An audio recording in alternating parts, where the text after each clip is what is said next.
Welcome back to the channel. So it's time for the 2026 Poor Boys RC Speedrun Challenge. And this year we've got the ORV. So I could have used my Riri Blackfoot, but it's all nice and shiny and I don't want to break it. But I have got a big box full of Monster Beetle parts. So I think that's what we're going to go for. So first step, let's see if I've got enough to build a complete chassis and make sure it works. So there we go. Looks like I've actually got basically a full Monster Beetle. So it looks like this year I can enter the stock or the brush category.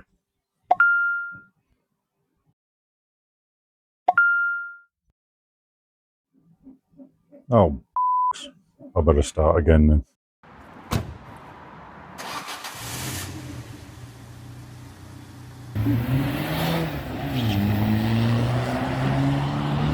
So, like in Andy's video, if you haven't seen it, he turned around and said, what about if you had a chassis, here represented by the body, and you had one wheel, normal so far, another wheel, still normal, and then you had another one on the back, a lot less normal. Now he told me about this idea, and I decided that sounds like a terrible idea, I'm in. And now we've got this.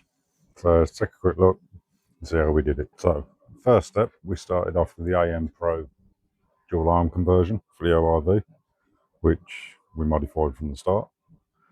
So shock towers, just simplified them because we don't need all the bracing. I'd rather have a bit of strength in there, as we're using PETG glass fibre reinforced for them. But that kit also came with 3D printed arms and uprights as well. My concern with that is with 3D printing, it's done by layers. So this was printed this way. So realistically, the weak point is going to be along your layers there. Now, on an upright, you're going to have, obviously, where your dry shaft comes through and everything else, you've got your mounting points on there. So you're going to have a lot of force on different angles. There's no real way to print them and keep as much strength as you can. So looking at these, so this bit here, it's all printed in one piece. So you've got a lot of strength this way, but trying to separate the layers, that's where your weak spots are. So we thought, can we use any Tamiya parts for the arms and uprights?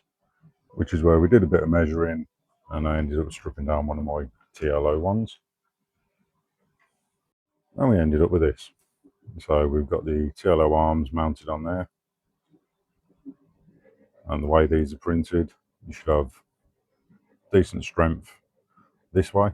So it's not going to try and snap it off that way. Whereas if you printed it this way, you run the risk of snapping this entire tab off. Same with the top arm mounting point as well. So that was one gearbox housing sorted. We needed to join two together. So I ended up mapping out all the holes on the gearbox and come up with this. I'll see if I can insert the clip of these pins just to show I got the sizes right, I got the positioning right, and it all went together perfect.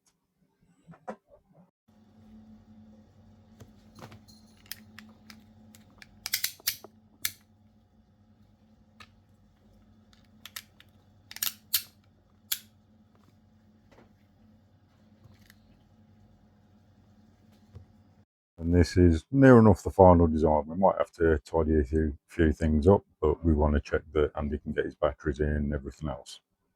But this is what we've got. So it's pretty simple to put together. You take your rear gearbox and you've got two holes down the bottom where the battery tray would usually go. Now Andy wants to fit a shorty, so I've tried to accommodate that in here. We're going to figure out how to secure it afterwards, but for the most part, that's done. So as I say, side plates will go over this, build your gearbox up as normal. You've then got some side plates, which you can just put on loosely for now.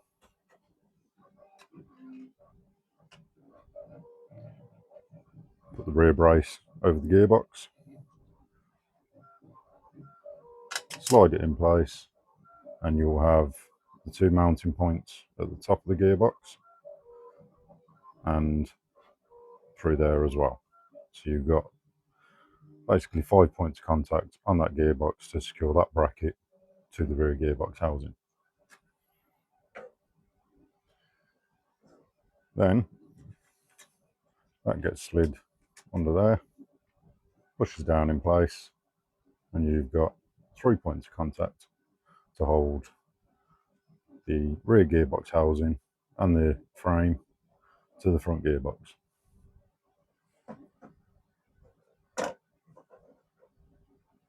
So this is what it looks like with the wheels off.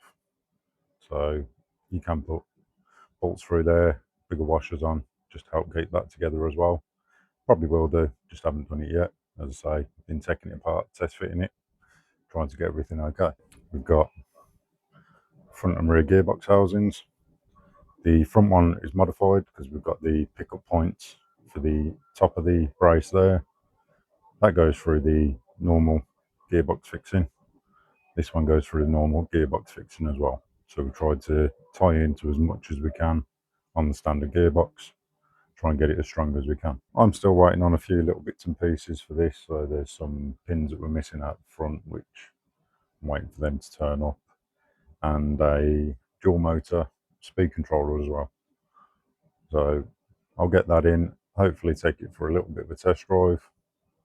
I'm not going for speed this year, I'm just in it to have fun. So me and Andy Hall are going to be running different setups to an extent. I don't know whether I'm going to keep the big tyres, whether I'm going to go small, whether I'm just going to throw 2 380s in it. I have no idea. Maybe 540s, might put some 15 turns in. But I am expecting some things to break. But it'd be fun for you lot to watch, right? So a big thank you to Andy Hall for this idea, or at least I think I should be thanking him.